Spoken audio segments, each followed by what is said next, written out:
get him to discuss with us what he's describing as a socialist alternative to modern monetary theory. Thank you, Michael. Thank you, Vic, and thanks everybody for participating in the Socialist Mind thing from this small part of southeast England, for those of you who are international.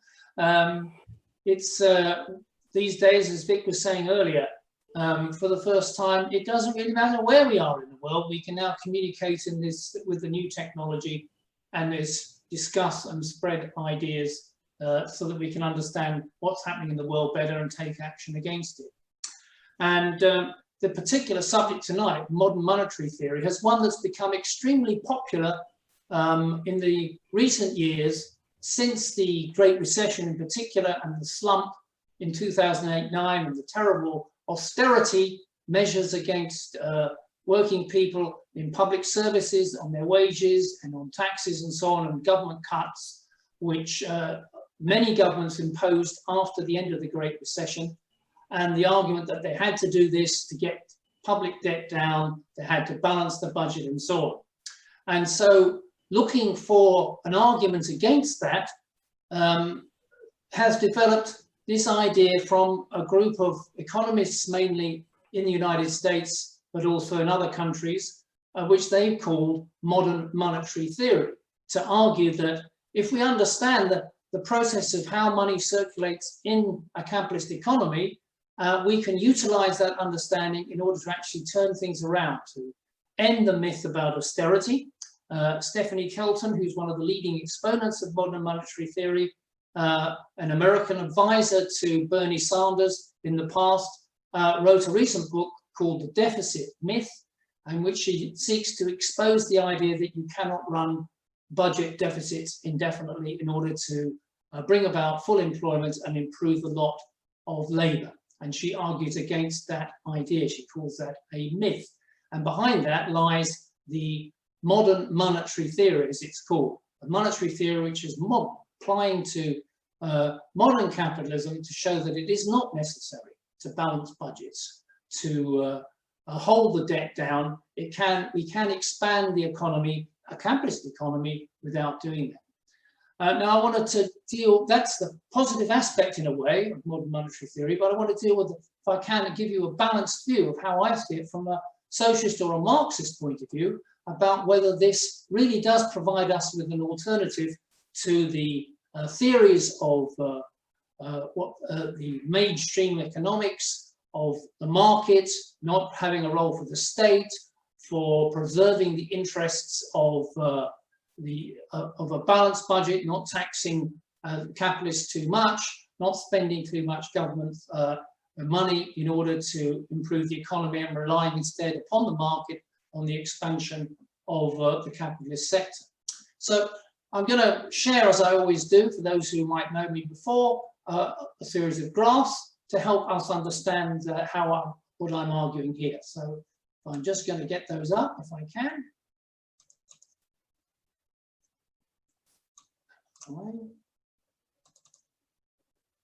So the title is obvious.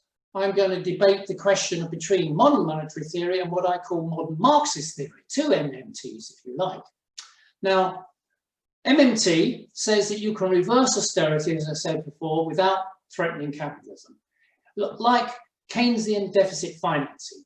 For those who are not clear what that means Keynes argued in the 1930s and later that governments could run budget deficits in order to get out of a slump, out of a depression. Governments would spend more money than they taxed people for. The difference would be made up by borrowing money, issuing bonds, or getting loans in some form by which they could spend that money. If they did that, they would boost the economy, people would start spending, capitalists would start investing, and then what would happen was that the revenues would rise and the governments would get their tax revenues back, and by ending unemployment, they wouldn't be having to use unemployment benefit. So the balance would automatically come about through the process of introducing deficit financing. Now, MMT goes further than this. It offers a theoretical justification for permanent deficit financing. It says, as the state controls the money as a unit of account, governments control whether We have pounds, how many pounds they're going to print or produce. They control the unit of account, whether it's pounds, dollars, euros, and so on. So as they control that, there is no limit on government spending. A rising public debt is nothing to worry about. We can expand government spending because the state is in control of the unit of account, nobody else is, and therefore they control the dollars or the pounds that are going to be spent, and that can't be taken away from the state, and therefore the state is in a position to expand resources by printing money.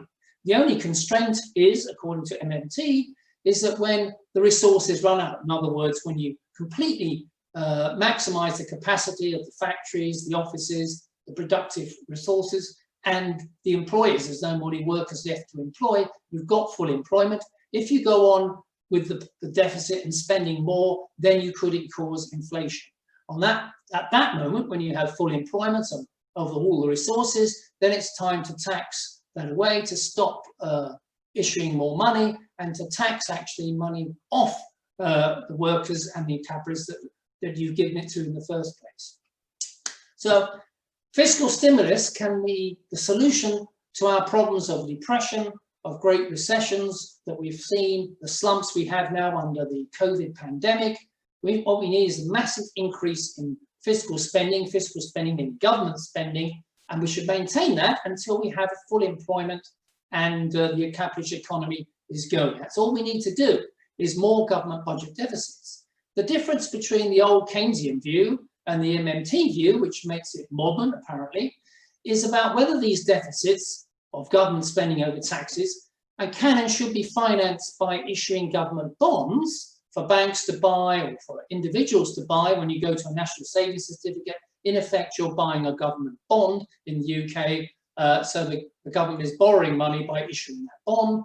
Most of these bonds are bought by the banks, the commercial banks and insurance companies and pension funds. Actually, at the present moment, most of them are being bought by the Bank of England, which only today said it was going to buy another £150 billion worth of government bonds in order to keep the deficit, finance the deficit that the governments are running. So what the MMT is saying, we don't even need to have bonds. All that happens is the central bank simply deposits a credit in the government's accounts, so the government can have £150 billion, doesn't have to issue a bond. The central bank just credits that digitally, if you like, into the government accounts, and away it goes. So the central bank is taking responsibility for this liability. Now, the MMT says that this is an endogenous approach. What they mean by that is that money is not created, it's created by the decisions of entrepreneurs to invest, households to spend. When you decide to spend, you need money, there's a demand for money, and the banks will grant loans, or you get to the companies that pay you for your wages and so on.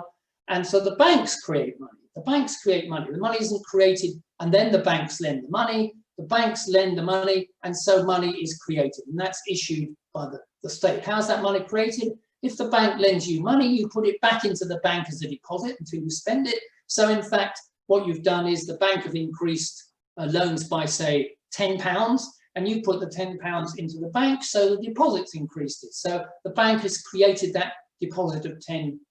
It's created the money. So at a simple level, says MMT, this merely describes how a money economy works, how a capitalist economy works with banking and money. This is what many MMT authors argue. All we're doing is saying it like it is. We're not saying anything special.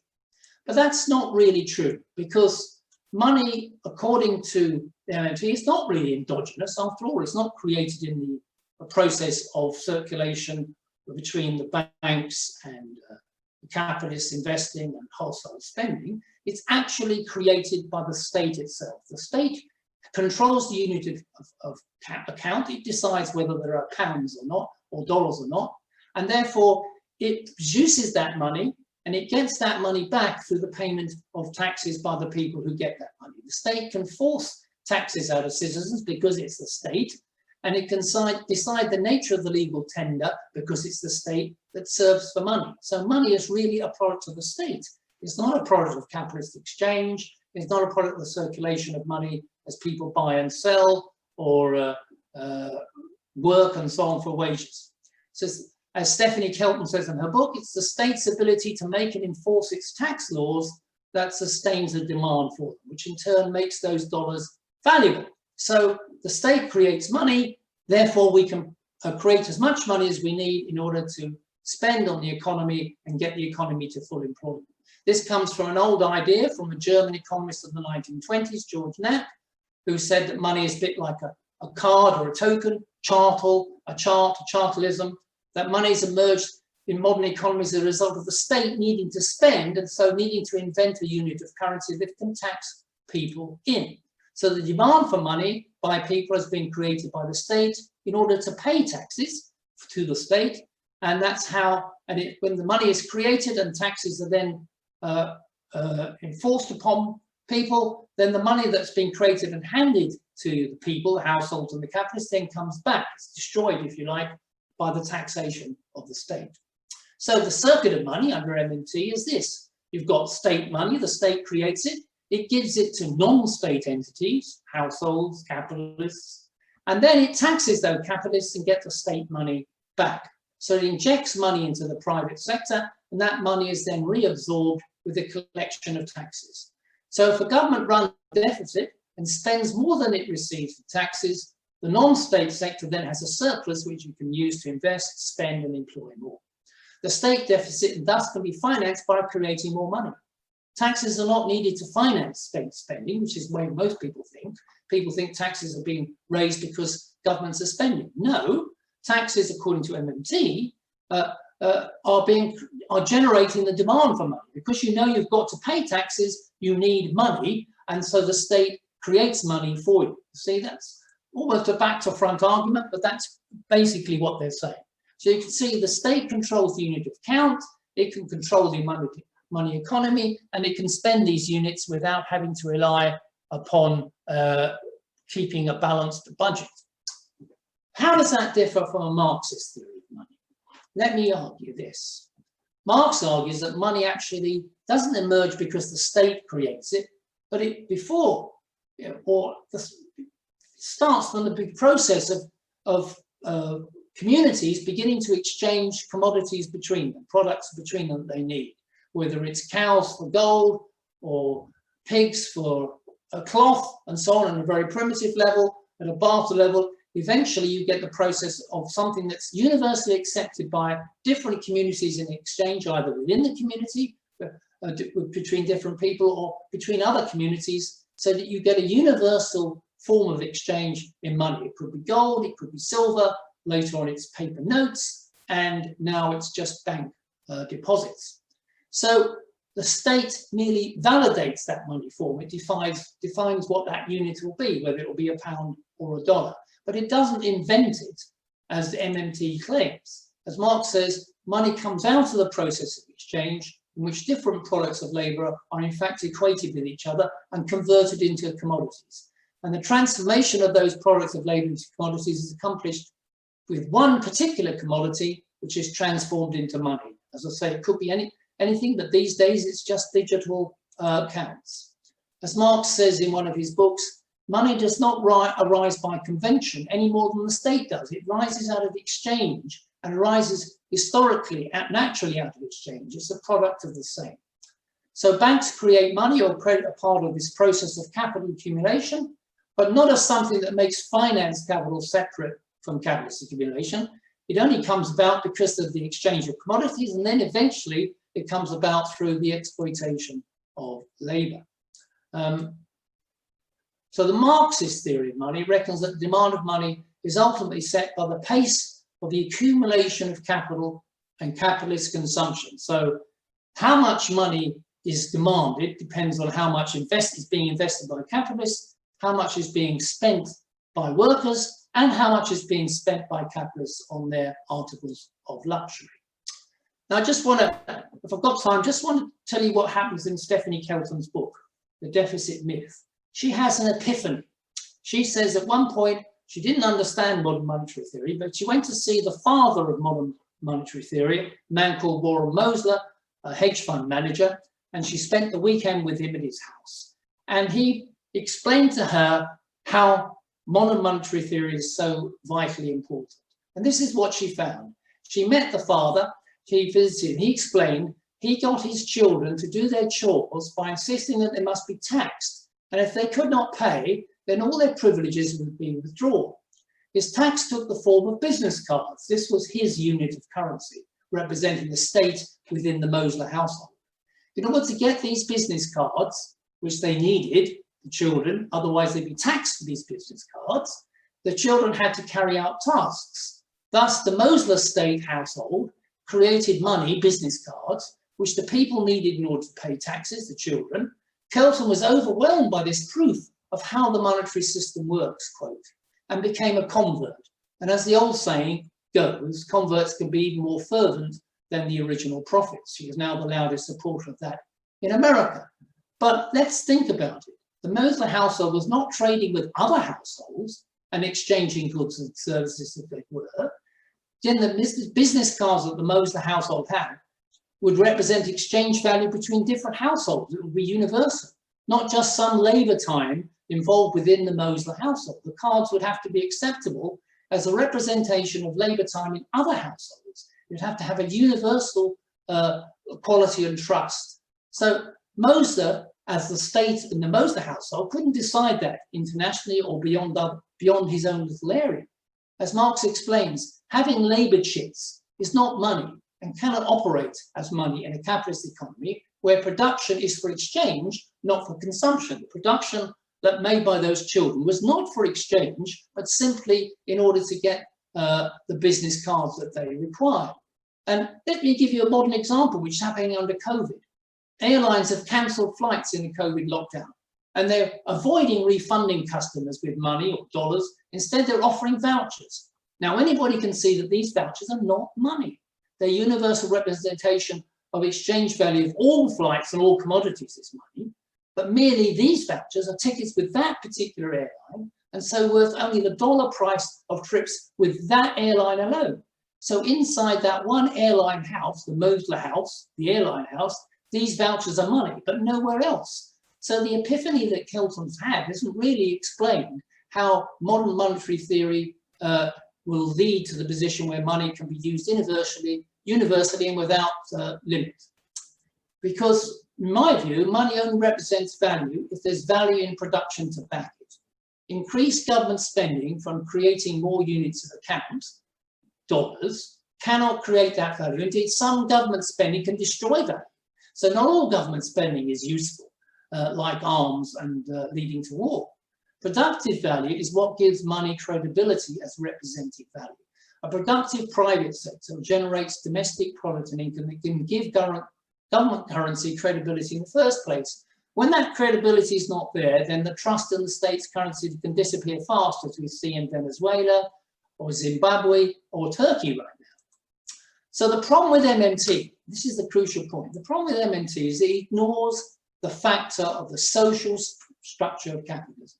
Under capitalism, production and investment is for profit, not for meeting the needs of people. And profit depends on the ability to exploit the working class sufficiently compared to the cost of investment in technology and productive assets. It does not depend on whether the government has provided enough effective demand in money. Marxist monetary theory, as opposed to modern monetary theory, is on the side of labor, based on the law of value and exploitation of labor. So MMT has no concept of value or the law of value in the capitalist economy, namely that production is for profit, not social need. There's no mention of profit in Kelton's book or in most of the MMT books.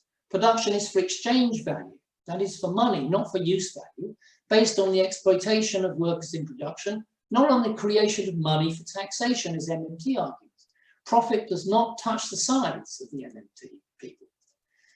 And the bottom line is this, which is Michael Pettis, is a Keynesian economist, not a Marxist. He points out when he's referring to MMT, the bottom line is this: if the government can spend these additional funds that should be created by just printing more money, as MMT argues, in ways that can make GDP grow faster than debt, then politicians don't have to worry about inflation or the piling up of debt. But if it isn't used productively, the opposite is true.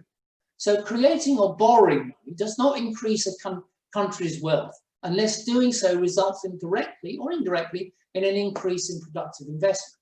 So if US companies are reluctant to invest, not because the cost of capital is high, but rather because profitability is low, then they're unlikely to respond by investing more simply because you print more money. You can lead a horse to water, but you cannot make it drink. That brings me to one of the most important policy objectives of MMT supporters. The idea that if we print money, we run budget deficits, we can start to employ the whole of the unemployed population and use all the resources. Full employment is achieved through a government job guarantee. Everyone will be guaranteed a job if they want or need it. The government will employ them on projects or pay them to get a job. And most people who work for government companies or the government, but unemployment remains and can engulf a large sector. So the government would act as an employer of last resort in a slump by printing money and getting people to work by giving them wages to do so, or by giving the companies to do so, or by running government projects where they pay the wages. Bill Mitchell in Australia is one of the leading exponents of this particular main policy that he argues flows from MMT. So the government would have a buffer stock of jobs to absorb workers who are unable to find employment in the private sector. So nobody can even get a job in Amazon, then the government will come along and employ them. But it will absorb these unemployed workers, displace them in the private sector by paying them just a minimum wage, which defines the wage floor. The idea is not to compete with the private market, but to simply absorb all those people who are not being employed by the capitalist sector. So it's like hiring off the bottom, a minimum wage economy. I prefer to, far from it being hiring off the top, which is to actually develop the best jobs with the best training, it's hiring off the bottom in order to just get people into employment at the barest minimum wage. And would that work? Here's a quick diagram where I show on the one hand, the vertical scale looks at the unemployment rate. All those red dots are different countries in a period in the OECD over the last 15, 20 years. If you look down the vertical line, that's the unemployment rate starting from 0 up to 20. So the high unemployment rate rises, that's more people unemployed. Along the bottom line is government spending to GDP, going from 20% of GDP up to 60% of GDP. So you would expect that if there's higher government spending, unemployment should be falling, because that's what MMT is hoping to do by printing money and spending more government spending on goods and on projects. But look what happens. Actually, the line shows that the more government spending to GDP, actually the higher the unemployment over a period of 10 or 15 years in these various countries. How can that be? Well, the answer is that it is not government spending that's deciding what's happening with employment. Because capitalist sector rules the roost, if they start laying off workers, you get unemployment, then government spending rises because governments have to provide unemployment benefit and other social support. So when unemployment rises, government spending rises. And if you look, you'll find that when unemployment falls and capitalism's doing better and there's growth, more people are working, then actually government spending to GDP falls because they don't need to spend so much on unemployment benefit and so on. So in fact, there's no guarantee that government spending will produce full employment. On the contrary, what will decide the issue is whether the capitalist sector is doing well, or is made profitable enough and is prepared to employ more workers. Take the position at the moment in the US, there are 21 million people still out of work from the COVID pandemic. There's huge amounts of government spending going on, but they're not coming back into work, partly because of the lockdown, but also because capitalists are not being prepared to bring them back. We can see every day announcements of unemployment being imposed in various sectors across, particularly the leisure sector. These jobs will never, ever come back. So for me, MMT is better described as a magic money tree rather than modern monetary theory. It assumes that if governments spend and spend, it will lead to households spending more and capitalists investing more. But full employment can be restored without any change in the social structure of the economy, namely capitalism. But under MMT, banks will remain in place, private banks, no change. Big pharmaceutical companies, which have failed to provide us with vaccines against these diseases, they'd still be there. Nothing would be changed. All we do would be spending more, printing more money. The fossil fuel companies would be apparently untouched by MMT policy.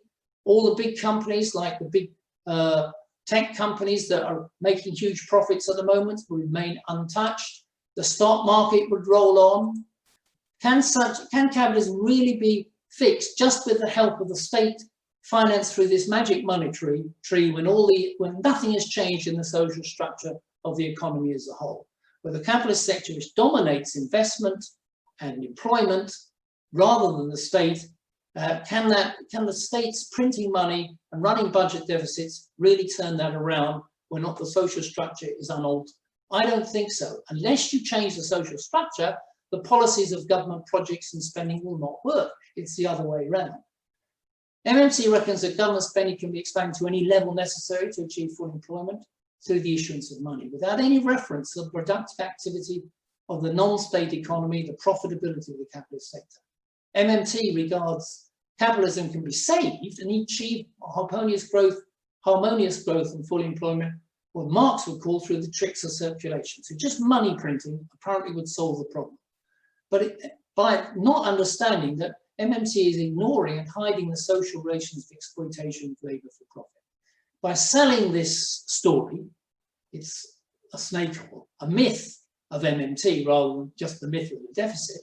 It misleads the movement away from fundamental change. So what is the alternative? Well, I would say a modern Marxist monetary policy, if you like, would, yes, be engaged in emergency government spending on investment and jobs and funded by the deficits and central bank financing, right, as was happening to some extent now, to solve the problems of people being put on furlough in this pandemic COVID crisis, but that won't be enough. The government's got to take the lead in controlling and directing investment and production and jobs, not leaving it to the capitalist sector and markets and just spending more government spending. As in World War II. In World War II, governments took over control of the investment and employment. They directed the capitalists, and they also expanded the government sector to 30 or 40% of the economy in terms of investment. In effect, they replaced the capitalist sector during the war for the war effort. We need now a war economy, but you might more better call it a social economy, where the government replaces the capitalist sector and drives the resources forward on that basis.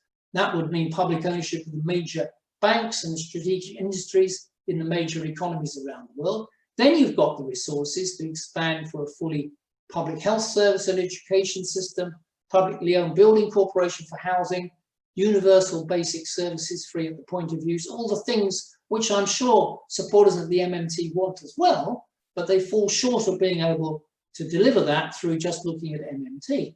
And we need an international coordination to plan sustainable economic recovery. Countries like Venezuela can't use MMT. Countries like small capitalist countries and most global south countries can't use big budget deficits and just printing money to solve the problem. They can't do that. Possibly only the US would be in that position and still preserve the value of its currency.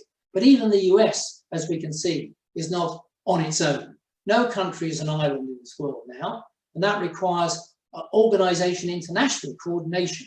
And that, in my view, requires organization on a social basis, changing the social structure of society, and not simply relying upon trying to find some monetary trick that would save the problem for us all. That's basically my argument. Hi, Michael. Thanks very much for that. My name is Mick. For people who don't know me, I'm from the South End Labour Party. I'm the treasurer of the local party. I used to work in banks once, so I'm sort of, not as a banker, I was an IT consultant, but I sort of know the nonsense that goes on. I guess the question that I have, and sort of Marx does address it to a certain extent as his end point, is that at some point we'll get to a point where there is far less actual labour to do, far less work. And we seem to be, we're sort of moving to that willy-nilly right at the moment. We've already, by having this meeting, we've put out of work the, you know, the barmaid in the pub where we would often be holding this meeting, and the people who would drive us there, and the petrol stations who would sell us the petrol to get here, and so on. And this sort of thing is happening everywhere. And it's, as I say, the concentration among the left and the right that the only solution is to get full employment seems to be part of the underlying problem, because that's something we're never going to be able to fix. And if we do, what are these people going to be doing apart from, you know, making coffee for people in offices who can't be bothered to bring their own coffee into work and so on? So I guess that's the question, the actual future of labour, Michael, and how does that fit into this? Yeah. Do you want me to take a few more, Louise, before we? Yep, absolutely. If other people have any questions at this point, Des, yep. Well, it's just really in response to Mick's question just now, and I always cite the example of the Ford Dagenham factory where I worked back in the 80s and 90s. And when I first started there, the estate, the Ford Dagenham estate, used to produce, it had 30,000 workers on the estate, and it used to produce the same number of cars towards the end of the factory life, where there were only 10,000 workers.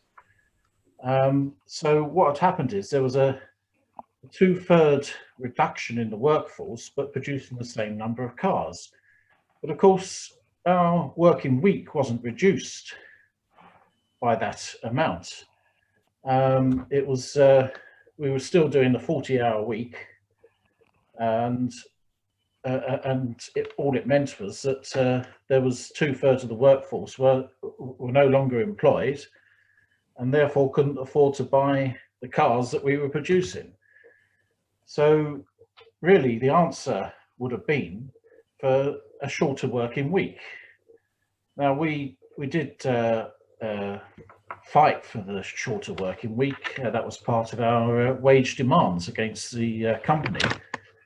And we did manage to knock 2 hours off the working week, but that was clearly insufficient. With today's technology, we would really only need, everyone really only needs to be working, 10 to 15 hours a week at most. There's no need for everybody to have to spend the majority of their waking hours engaged in work. It would free up time for education, for study, for pursuing hobbies and so on. But that clearly isn't going to fulfill the profit margin for the capitalist class, but in return for their investment in the new technology. So I think the only way we can bring about that situation is if we have a socialist planned economy.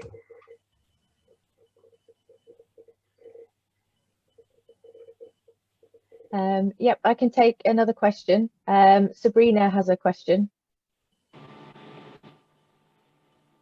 Hello. Hello. So I'm actually Sabrina's wife, John, coming from you from Wisconsin in the United States. Hello, Sabrina. Yeah, she changed it and I don't know how to go back. So she's a better person than I am, so I'll keep being her.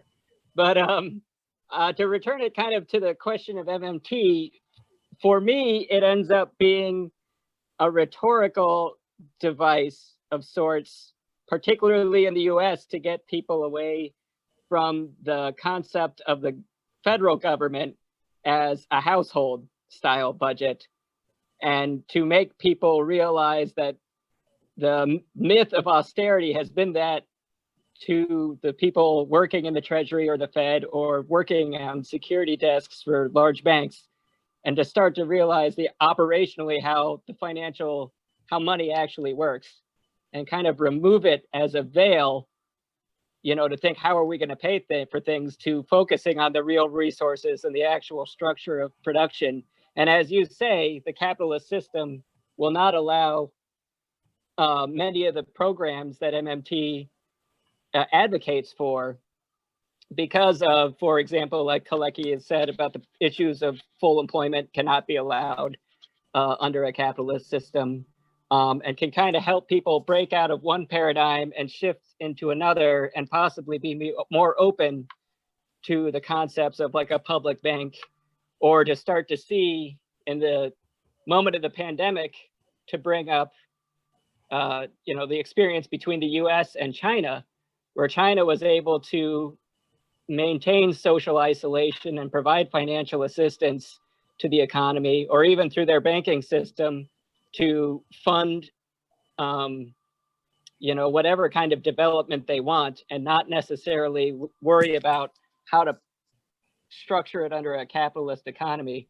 So I guess the question that I have for you is, how do you view MMT from a Marxist perspective as having that rhetorical value to help people kind of shift from one perspective to the next and kind of help them move along to a new realization?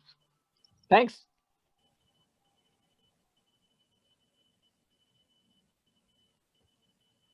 Is that enough questions for you to answer in one go, or do you want to take some more?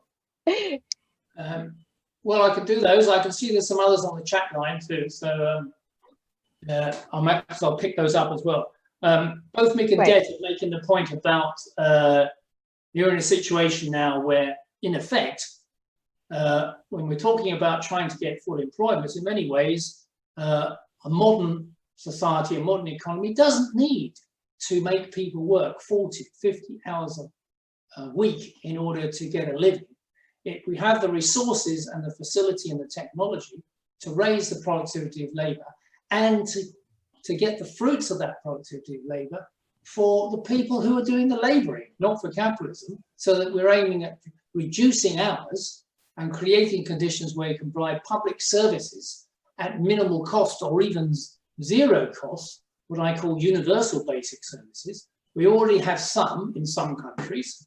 A health service is sort of a universal basic service in some countries. Education similar to a certain level.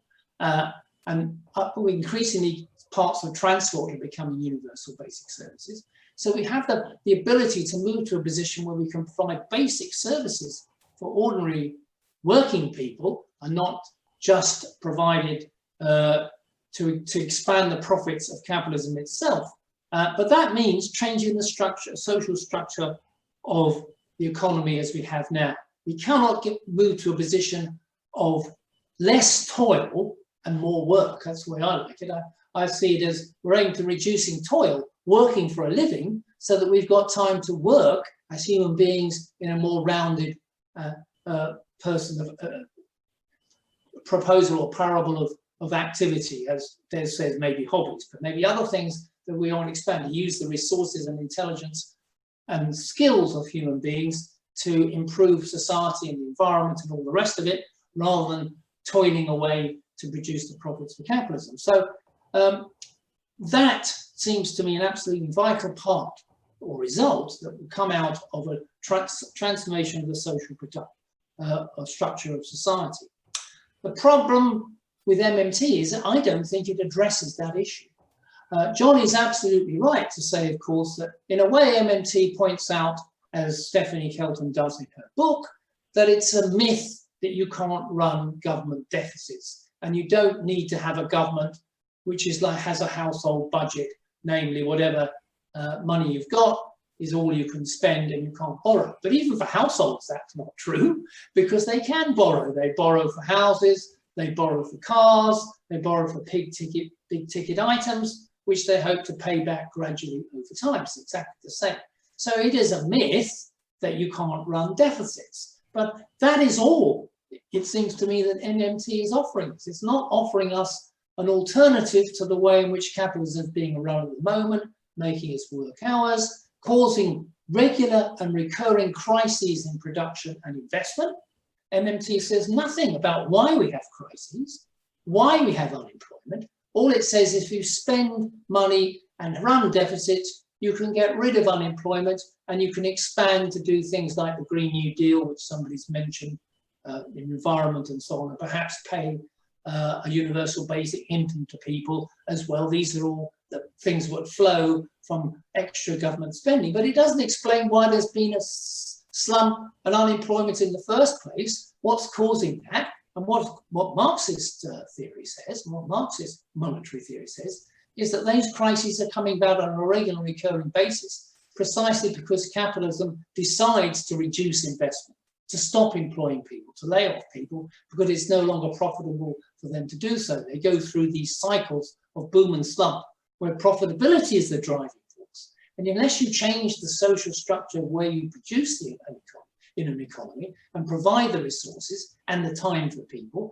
in other words, collective ownership and common and democratic control of the resources of the world, then you cannot begin to end this problem. All of what happened with MMT, which is just an extension of Keynesian policy, is every time there's a slump, we try to spend some more government money, which I said won't necessarily lead to more employment sometimes.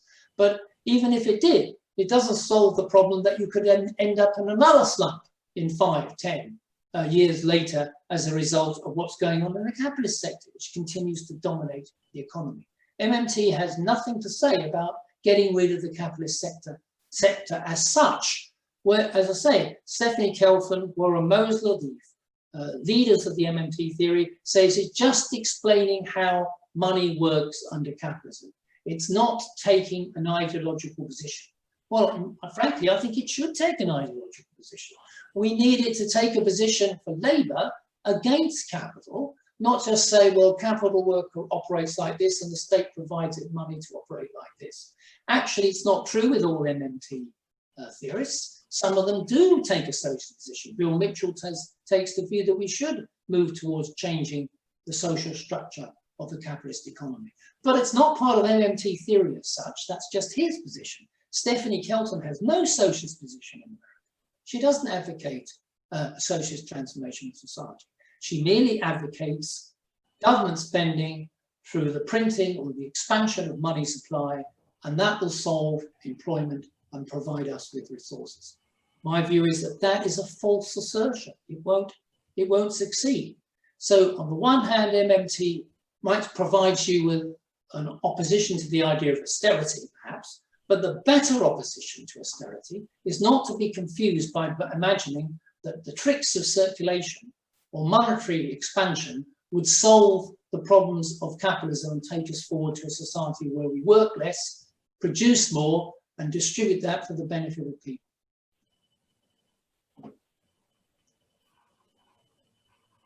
Thank you.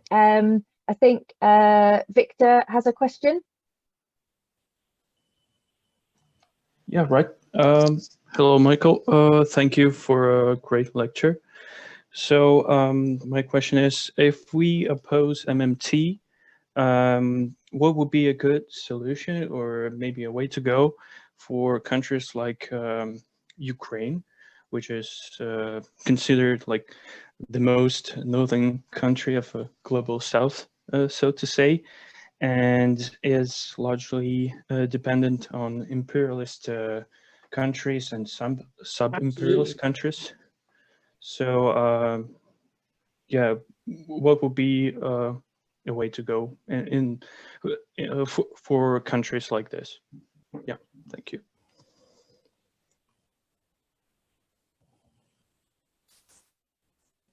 It's a key question. Do you want me to take that, Louise? Yeah, sure. Thank you. Yeah, but Victor's absolutely right. What about all? It's all very well talking about running budget deficits and expanding the money supply in countries like the US, the major imperialist power in the world, where the dollar reigns supreme. But what about countries like Ukraine, whose whole economy is dependent upon what foreign capital does about it, what imperialism does about it, what the IMF is prepared to offer, and for what? And that just doesn't apply to Ukraine. It applies to all the countries of the so-called global south, and countries outside the mature capitalist economies, whether it's Argentina and Brazil, whether it's the African countries, whether it's the poorer Asian countries. Across the world, the vast majority of the world's population lives in countries which are not able to work, to develop on their own, like the US entirely, and that they do depend on foreign capital, unfortunately, and that puts them under the grip of imperialism. And it also means that their currencies, if they were to expand their currencies, as they've done in the past, what that produces is a collapse in the currency, the inability to get imports to improve their living standards or to expand investment, And so they're completely unable, they're trapped in this network of finance capital and imperialist control. So what's the answer for countries like Ukraine? Well, I think there are perhaps two models I would present to you at the moment. Firstly, if you want to take a country like Bolivia, Bolivia has just overthrown the ruling groups which carried a coup against it through a general election with a massive victory. The Bolivian government, which is a left government, in the past has operated by trying to take over sectors of the economy, to expand the oil and gas and minerals industries in those countries, to get them out of the hands of imperialism, and attempt to expand and industrialize the economy so that it benefits the vast majority of the population. It's a tiny country. It can easily be crushed by imperialism, but that's the start that it has to make. You can only start where you are. That's a very small country. If you want to take a very huge, giant country, take China. China has kept imperialism out. It has expanded its economy through state direction and state ownership and through planning, rather than relying upon the capitalist sector on the whole. The capitalist sector is big in China, but it's not decisive. And if the capitalists step out of line, the state deals with them. So we have a position where China is able to overcome this COVID much more quickly, sweep past the Great Recession before, to expand its economy and take 800 million or more Chinese out of poverty into a reasonable level of standards of living, which is happening, despite all the other imperfections and factors that we could discuss about China. But the economic structure of China creates an opportunity to expand the economy even without international coordination. And the result is that the Chinese currency is not collapsing. The Chinese can expand their currency because the productive potential of that country and the forces of that country enable the currency to remain and keep its credibility. And it's under very strict control by the state on its valuation. So I give you two examples, a very small country and a very large country, that if they can break with the power of capitalism and sustain that, then and can move forward on the basis of planned economy based primarily on public ownership of the strategic sectors, it is possible to achieve an alternative to depression, to slumps, to severe unemployment, which regularly occur in all the other capitalist economies, and of course have occurred in Ukraine every so often, despite in top of which, of course, the Ukrainians had to take into account a major civil war, a breakup of their country, such as it was, and at the same time are completely dependent upon foreign capital. They have the alternative at the moment, either foreign capital from the West and the US, or by Russian domination. So that's a situation which can only be avoided by the Ukrainians having the ability to seize control of their own assets and resources through the movement of the people, and to move towards a planned economy which breaks from imperialist control. Thank you. I think, Louise, you may now be able to hear me, can you? Tim, do you want to say something? I can hear you, yes. Okay. I was just, as you were doing such a marvellous job in the chair, I was going to ask a question through you, Chair, if that's acceptable. Just picking up on the point that that Michael made there about the Chinese economy. One of the things about the Chinese method of government is they've got something like 100 or more think tanks working away on advising on policy. So they've got quite a large kind of intellectual input into their policy making. Now, in the UK, the think tanks that we have had over the last sort of 50 years or so have all, pretty much in terms of economics anyway, been of the neoliberal variety. And I can remember thinking some time ago that I'd quite like to see if I could myself do some studies in Marxist economics, and I just couldn't find anywhere that was teaching it. There seems to be a huge intellectual deficit on the left, I think, in this country, and I suspect far more broadly than that.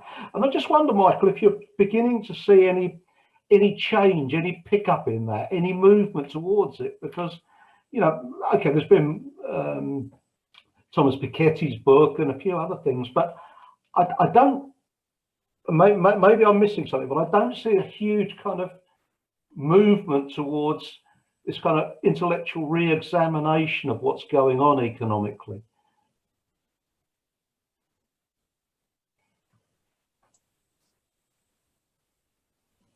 Do you want to take a contribution from Tim as well, and then maybe answer the both together?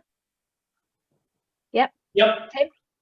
Yeah, I mean, I don't want to debate the class nature of China, but I do think that whatever we think about it, I mean, I'm a member of the SWP here in Britain, so Michael will certainly know what I think about that. But I certainly think we can agree that the example of places like China and others show that the idea that all you can do is let sort of private capitalism rip is nonsense. Yeah. That hasn't always been the case here. You know, the idea that the state or any other agency sort of shouldn't have a role in directing production, in deciding how we invest, etc., I think is nonsense. And one of the, but to relate that more to MMT, I suspect one of the appeals of modern monetary theory, and maybe one of the reasons it's being debated in a forum like Socialist Minds, is that in this sort of globalized world, you know, where Tony Blair and his sort of his acolytes sort of formed a view that you couldn't really do anything about capitalism, you know, all you could do was go along with it, in effect. MMT does seem to give relief, doesn't it? It seems to say, well, A, you can do something about austerity, but also, you know, even if all you do is get into power, quotes, you know, you by simply using the financial levers you've got at your disposal as government, you can make life better, you can make changes. And I think that obviously Michael, I think quite rightly pointed out why this actually is unlikely to have any fundamental impact on how capitalism works, and it will still go into crisis. But I suspect that his comment on this really, it's part of its appeal is because it really rather actually, it sidesteps really the role of the state and the role of capitalists and what they will demand. Because if we took a government here, for instance, that perhaps wanted to roll back privatisation in the NHS, or you know, wanted to abandon nuclear power, sections of capitalism, of capitalists, perhaps all capitalists, would revolt. And there are many, many examples of them doing that. They don't take change to their power and profits lightly. And it seems to me MMT makes it sound as though, you know, simply by getting Annalise Dodds, who you know, would be the current Labour Party's sort of finance minister, into office, you can somehow solve all these things. And I think you can't. And I think, you know, one of the debates we have to have is about, well, when we talk about challenging capitalism, how do we do that? And actually the state isn't neutral, and certainly the capitalists themselves are not neutral in this. They will fight back. And I think that's one of the weaknesses in MMT. It really doesn't address the real interests at work, actually. And it doesn't address what they will do. So, you know, obviously I come down on, if you like, the sort of revolutionary socialist side here that says we actually need to change the state we've got and to fundamentally, as Michael was saying, you know, look at how we can collectively make decisions about production, investment, and you know, that would lead us to shortening Des's working week, because that's probably how we choose to use those profits and that surplus. And I think MMT, as well as being unrealistic in the shorter term, actually it can, you know, just be you know, a sort of cloak for really trying to sidestep the problems we'll have if we want to make fundamental social changes that are in our interest. I can just add something to what Tim and Vic were saying, and also in the light of what Victor was saying. I think there's a really important thing that MMT, which always struck me, it's always a very parochial and really a very much American view of solutions. But in any case, how does even modern Marxist theory, how does that stop larger self-sufficient countries, or countries who exploit other countries for their food from stopping that? In other words, how does it address global equality rather than just within one state? Tim pointed out that, I think I probably agree with what Tim said, that we've got that the reason that MMT has become very popular and amongst the left, because during the period when, for example, Bernie Sanders was running his campaign in the US, Stephanie Kelton was one of his big advisors, the left Democrats pushing for Green New Deal said that MMT was the basis, the justification for which they could carry out the Green New Deal. Back here in the UK, under so-called Corbynomics, MMT was quite popular and was supported, or the people's money expansion. The idea behind all that was that we must oppose austerity, because you would go back and you think during the end of the Great Recession and the imposition in the UK and elsewhere, particularly strong in the UK, where we had George Osborne and Cameron imposing vicious austerity with the help of the Liberals to cut back on public spending and destroy basically the living standards and the social wage of the mass of the population and welfare and so on, and public services. All that was supposedly justified because you had to balance the books. So the argument for popularity that comes from MMT is the idea you don't need to balance the books. You can run a deficit and you can pay for it by just printing money. Or if you prefer the Keynesian view, you can pay for it by borrowing the money, by issuing bonds for the private sector to buy. But MMT goes even further, said, well, you don't even have to do that. You can just print the money, and when the economy gets going, then we'll tax the money back and everything will be fine. So that's a very, very popular sort of thing to put forward as an alternative to austerity. And what's good about it also is it doesn't require revolution. It doesn't require transforming the social structure of the economy. It simply requires a trick of understanding how money circulates in the economy and how governments control the money supply, the unit of account, and therefore they can do this. Governments are all supreme because they create money. We don't need to worry about how the private sector is organized. We don't even need to consider the idea of private versus public. Or we can solve the problems of opposing austerity by running deficits to retrieve full employment. That's a fantastically attractive argument because it doesn't require a really radical transformation of society, simply this different economic policy or government economic policy.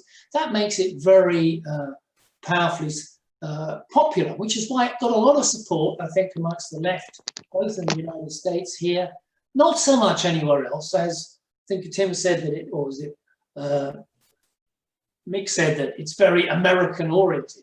Because when it comes to countries like the Global South and the comrade from Ukraine, that doesn't hold water. The idea that they can just print the Ukrainian currency or the peso in Argentina without any consequences for a capital outflow of the economy, the inflation of the economy, the collapse of an investment strike by the capitalists, can't avoid that. Therefore, they're not in a position to do that.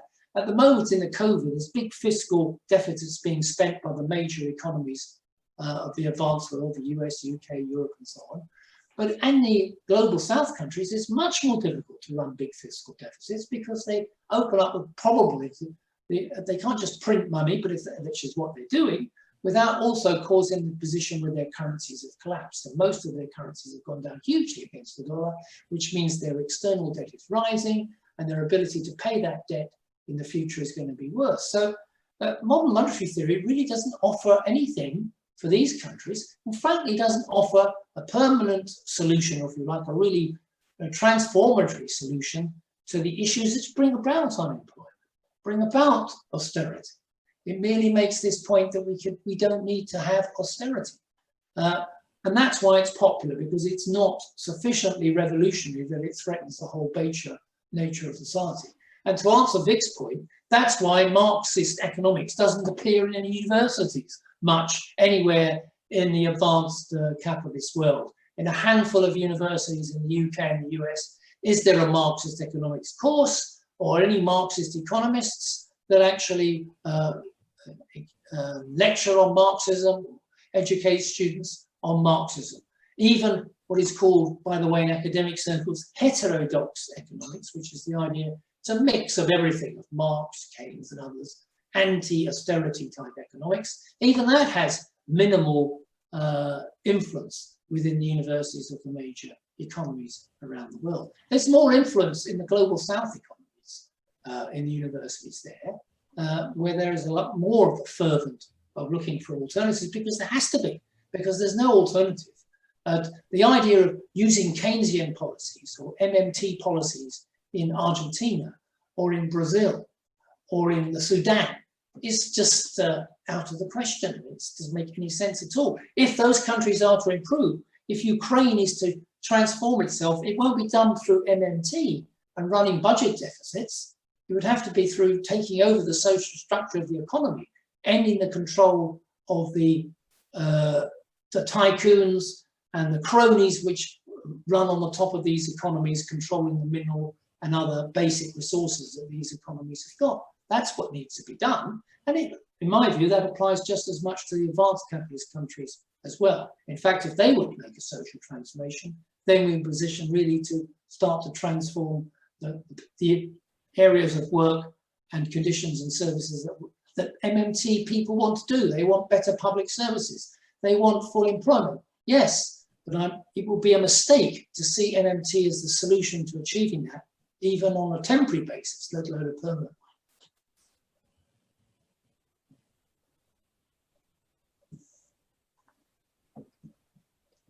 one. Mick's just saying it's almost impossible to get a university position as an economist if you haven't had papers published in the leading journals which are committed to the capitalist and neoliberal hegemony.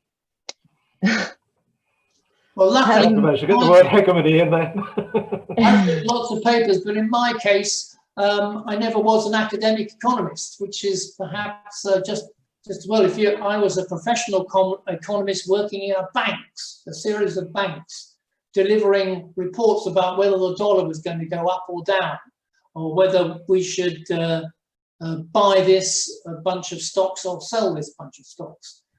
So I was doing a completely useless and damaging job, but it paid better than the academics, and you got a job doing that. While academic economists who want to actually discuss the truth about an economy won't get an opportunity to do that, because you don't want the students of this world to be educated in anti-capitalist ideas, do you?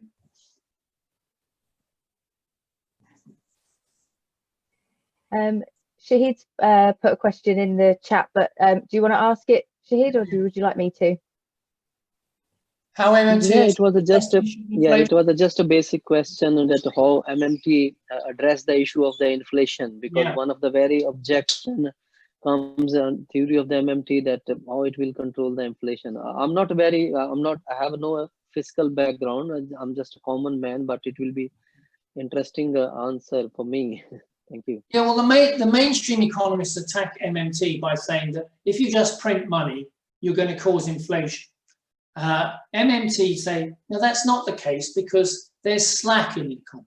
If we've got 10 million unemployed, and if we've got factories and other businesses not fully at full production, there's plenty of capacity, resources, that if we give people money to spend, to employ workers or to buy goods, then we can expand the productive forces and there'll be no inflation, because if production rises as a result of the spending of the money, then it doesn't cause inflation, it just creates more goods. So the prices would stay the same. That is the MMT reply to that. Then he said, if we get to full employment and there's no more available capacity, then you could have inflation. But then what we do is we stop printing more money, or we tax people, the capitalists and the workers as well, apparently, because they've got too much money, and we take it back into the state, and that's how we control inflation.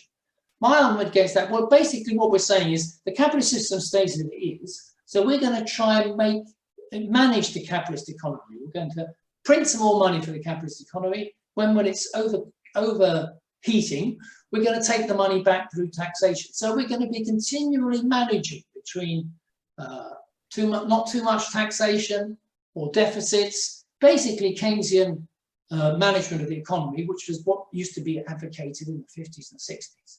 But that failed in the 70s. What we ended up with was inflation and stagnation. We got no production, and then we got inflation. And when the Keynesian management idea came with, we must get the economy going, they just caused inflation. They couldn't understand why they were getting inflation, and then they didn't even get production. And of course, what lies beneath that is what is going on in the capitalist sector itself, which is not discussed by the Keynesians or the MMT. What was going on in the 70s was a dramatic fall in the profitability of capitalism, so that they were unwilling to expand investment. And then we had a series of major slumps, which the Keynesians did not expect to happen. They thought they could manage the economy, as I've just described, by if there's too much demand, then we tax a bit more. If there's too little demand, we run a deficit. We can make the ship of capitalism move gradually in the wind from one side to the other forward. But if the capitalism's got a hole in it, and the boat's got a hole in it, then it doesn't matter whether you're able to direct it to the left or to the right. And that is the issue which MMT has exactly the same position as Keynesian does on that we have capitalism, we can manage it better if we just understand that, and just understand that we don't need to balance the books. Well, but thanks for telling us that we don't need to balance the books. I know that's an important matter because many mainstream economists used to say they did, and the governments used to argue that they did. So that's perhaps an argument in favour of MMT. But frankly, that's not the socialist view anyway. We never said we should balance the books. Socialist view goes further than MMT. It's talking about transforming the economy in the private sector, which MMT has nothing to say about.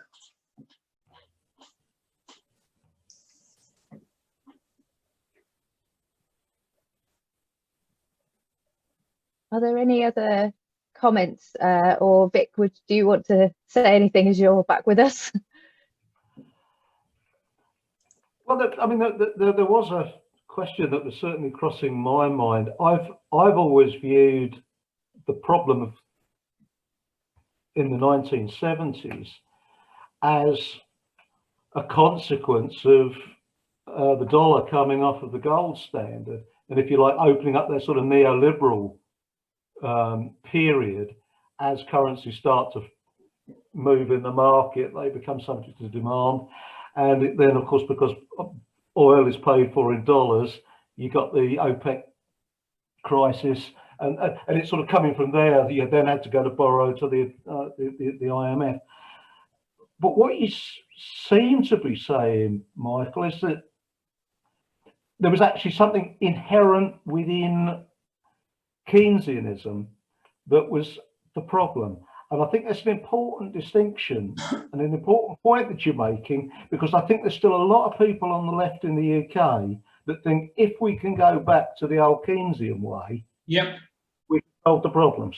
Yeah. And what you seem to be saying is no, it wasn't neoliberalism that buried Keynesianism. It was something inherently wrong in Keynesianism. Yes. If I've understood correctly. Yeah. Well, Keynesianism failed to deal with the crisis of capitalism in the 1970s. And neoliberalism, for those who, I don't really like this word, but basically it's the policy that capitalists adopted from the 80s onwards, of saying they'd had a dramatic fall in profitability. The only way they could get profitability up, which is key to capitalism, because there's no investment without profit, that they had to reduce the government sector, they had to privatize those state sectors and turn them into profitable capitalist sectors. They had to hold down the wages of the workers by destroying the trade unions. They had to find ways in which to raise the exploitation of the labour force. And they achieved it to a relative extent during the 80s and 90s. Although, if you read my blog and my papers, you know that they didn't really get back to where they were in the 60s even. But that was their intention. So neoliberalism was a policy or an ideology to transform capitalism, to reduce the role of the state and increase the profitability of capital at the expense of labour. That was their policy solution, because the capitalists had gone along with Keynesian policies and the idea that they could actually manage the capitalist economy and make it grow harmoniously with full employment. The Keynesians claimed they could achieve that, but they couldn't. That's why Keynesian economics disappeared. It was destroyed by monetarist and neoliberal economics, or traditional market economics, afterwards, because of the crisis that capitalism had. On the question of coming off the gold standard, that's on top of that, it's another layer of the debate, that the American capitalist economy was getting in crisis. They could not possibly sustain their expansion of the economy and the expansion of the dollar by tying it to gold anymore. They needed if their manufacturing sector became under competition from Europe and then from Japan, they were forced to the position of trying to buy the goods of Europe and Japan by allowing the dollar to be printed. So yes, they paid the same, more dollars to the Germans and Japanese, but of course they were worth less because they'd taken them off the gold standard. So doing that, the Nixon policy in '71 was actually designed to provide, as it were, some relief to US capitalism relative to their competitors who were Germany and Japan at the time. So within the overall crisis of capitalism, there is a struggle between the different capitalists. And I think the removal of the dollar gold fixed standard was the attempt of US capitalism to preserve its position relative to Germany and Japan by making them take the cost of a weaker dollar, which is what it boiled down to. So that was a secondary thing, but also important, but secondary to the underlying crisis in capitalism. So that's why when people say, well, it all came to hell in a handcart when the US came off the gold standard. Well, the US came off the gold standard because the US was already going towards a hell in a handcart. It had to come off. So that was the way round I see it. And they wanted to make the Germans and the Japanese pay for the crisis more than the US should pay for it. And then, of course, the Saudis took advantage of that by boosting the oil price. Yeah, that's right, yes. Actions have consequences and reactions. Can't do that anymore. Do we have anybody else that is looking to ask a question? If we don't, you have covered an awful lot of ground this evening. Yeah. And I think one of the things I'm really grateful to you for is that you were actually asking us to record this. We normally have to ask people because I want to go back through your slideshow again and really look at the detail. I'll send that round to you guys, and also be on my Facebook site, but I'll send it to you guys at Socialist Minds so that you can distribute it if you want. Well, absolutely. And I mean, one of the things that we try to do with all of the people that address us is to keep the conversation going through our Facebook site. If you want to post your blogs on there or anything else that's going on, feel very free to do that. For me, it's been a real pleasure to have this discussion with you this evening, because as I say, it was some years ago that I first read your book, The Great Recession, and I realised you seemed to be saying things that I just wasn't hearing elsewhere. And it's been really great to have you here. And so this is part of a series of 3 of these that we've had now on modern monetary theory. I don't know where it's going to go next, but we've obviously got to. The big question is this intellectual deficit, if you like, on the left. If we haven't got any answers, then we're stuck with. You're making an attempt to fill the gap here, Vic, and you and the rest of you down there. It's a very small effort in that regard, but hopefully. Just remember, there's lots of small efforts all around the world going on at the moment, some of which have linked into us this evening. So everywhere I come across this in my blog, with the comments that I get to my blog, all around the world, there are groups trying to understand what's going on from a socialist and Marxist perspective. So I have some degree of optimism that the deficit, maybe not Stephanie Kelton's deficit will be taken up, but the Marxist deficit might be filled. Yeah, and of course it's great to have so many people come and attend this from all around the world. I do hope that folks will join our Facebook page, our Facebook group, so that from all around the world, and hopefully join us, because one thing about the global market is we've got to find global solutions. We can't fix it all from Southend, unfortunately. So thank you very much, Michael, for coming along this evening. Really spot on. Absolutely Thanks, excellent. everybody. Thank Bye. you very much.